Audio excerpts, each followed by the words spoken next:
मध्ये मुलं मुलं शिकतात, कॉन्व्हेंट्समध्ये शिकतात आणि तिथे शिकत असताना पर्यायी भाषा म्हणून त्यांना जर्मन शिकवली जाते, जॅपनीज शिकवली जाते, फ्रेंच असते.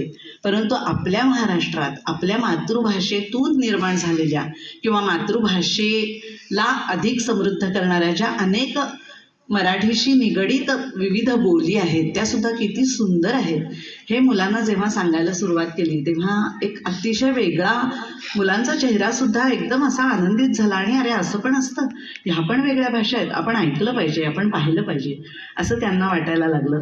आणि हे करत असताना अगदी सुदैवाने अपूर्वाच्या बोलण्यातून असं आलं की आपण ही जी सांस्कृतिक देवाणघेवाण आहे, बोलीभाषा आणि त्यातलं संगीत, कला यांची, ही आपण जर करायचा प्रयत्न केला तर किती मजा येईल.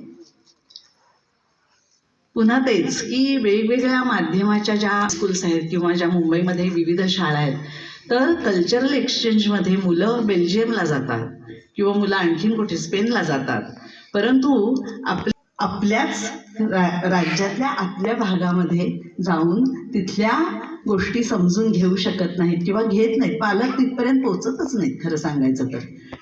आणि जेव्हा हे लक्षात आलं तेव्हा मी माझ्या या मुलांना विचारलं की काय रे, चला आपण जायचं का रे कुठेतरी आतमध्ये की जिथे आपण कधी गेलोच नाही. तर हा प्रश्न विचारल्यानंतर त्यांचे चेहरे परत एकदा आनंदित झाले, निर्माण झालं आणि त्या सगळ्यांनी सांगितलं हो हो नक्की जाऊया आपण. आणि आज ही सगळी मुलं ती गातात.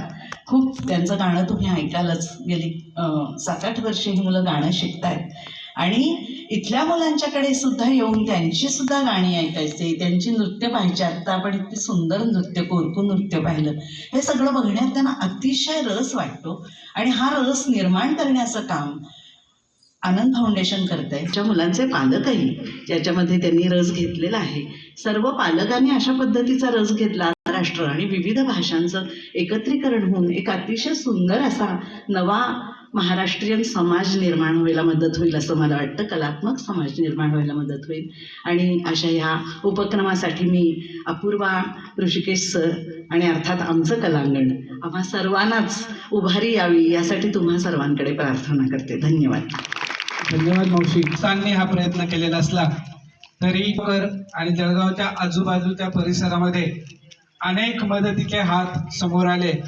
त्यामुळे आता यानंतर मी मान्यवरांपैकी सर्व